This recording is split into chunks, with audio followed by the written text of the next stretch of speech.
నిన్న రాష్ట్రపతి ఉపరాష్ట్రపతి ధన్ఖడ్ గారు సడన్ రాజీనామా మొత్తం దేశాన్ని అంతా కూడా ఇవాళ ఒకటేసారి ఉలిక్కి పడేటట్టు చేసింది. ఇవాళ మేము ఒకటే డిమాండ్ చేయదలుచుకున్నాం దక్షిణ భారతదేశం నుండి. మీరు మధ్య భారతదేశం నుండి ఒక బీసీ ప్రధానమంత్రిని చేశారు బీజేపీ వాళ్ళు. అలాగే ఉత్తర భారతదేశం నుండి ఒక ఎస్టీ మహిళని ఈ దేశానికి రాష్ట్రపతిని ఇచ్చారు. మరి దక్షిణ భారతదేశం ఏం పాపం చేసింది? ఉన్న ఉపరాష్ట్రపతి మొన్నటిదాకా ఉండే దక్షిణ భారతదేశం నుండి ఈసారి దక్షిణ భారతదేశం నుండి ప్రాతినిధ్యం లేకుండా చేశారు. మీరు స్పీకర్ మీ కూడా ఓం బిర్లా, అలాగే ఇవాళ రాష్ట్రపతి మీ కూడా అక్కడోడే, ఉపరాష్ట్రపతి కూడా అక్కడోడే, ప్రధాని అటే. మరి దక్షిణ భారతదేశం ఏం పాపం చేసింది?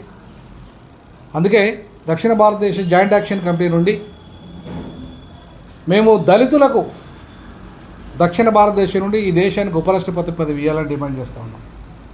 అంటే ఒక బీసీ ప్రధానమంత్రి ఉంటాడు మధ్య భారతదేశం నుండి, ఒక ఉత్తర భారతదేశం నుండి ఒక ఆదివాసీ మహిళా దేశాధ్యక్షురాలు ఉంటాడు, ఒక ఓసీ స్పీకర్ ఉంటాడు ఉత్తర భారతదేశం నుండి.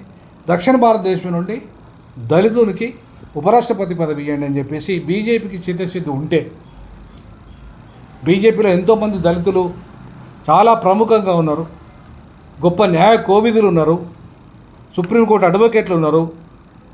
అద్భుతంగా ధన్ఖడ్ ఎట్లయితే సుప్రీంకోర్టు అడ్వకేటో అట్లనే సుప్రీంకోర్టులో కూడా మా దళితులు చాలామంది అడ్వకేట్లుగా ఉన్నారు. వాళ్ళకి దక్షిణాది రాష్ట్రాల నుండి దళితులకు ఉపరాష్ట్రపతిని చేయాల్సిందిగా మేము డిమాండ్ చేస్తూ ఉన్నాం.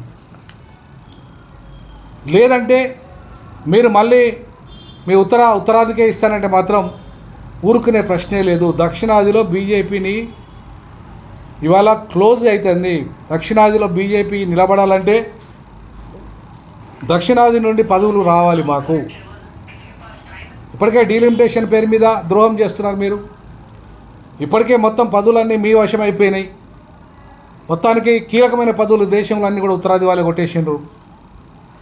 మాకు మాత్రం మొండి చేయి చూపెట్టింది. కాబట్టి దక్షిణాది నుండి అందులో దళితులకి ఉపరాష్ట్రపతి ఇవ్వాల్సిందిగా దక్షిణాది జాయింట్ యాక్షన్ కమిటీ నుండి నేను డిమాండ్ చేస్తున్నాను. మా తెలంగాణ రాష్ట్ర అధ్యక్షుడు శంకర్, అలాగే మునుగోడు కాన్స్టిట్యున్సీ అధ్యక్షులు సుక్కా శంకర్ గారు, అలాగే ఇవాళ చర్మాకార సంఘం నుండి మిత్రులు తమ్ముడు పూసపాటి శ్రీనివాస్ గారు. ముఖ్యంగా మా డిమాండ్ అంతా కూడా దళితులకు కీలకమైన స్థానాలు ఈ దేశంలో రావడమే ప్రధానం. అందులో భాగంగా మా డిమాండ్ దక్షిణాది దళితులకి ఈ దేశ ఉపరాష్ట్రపతి ఇవ్వాల్సిందిగా కీలకంగా డిమాండ్ చేస్తాం.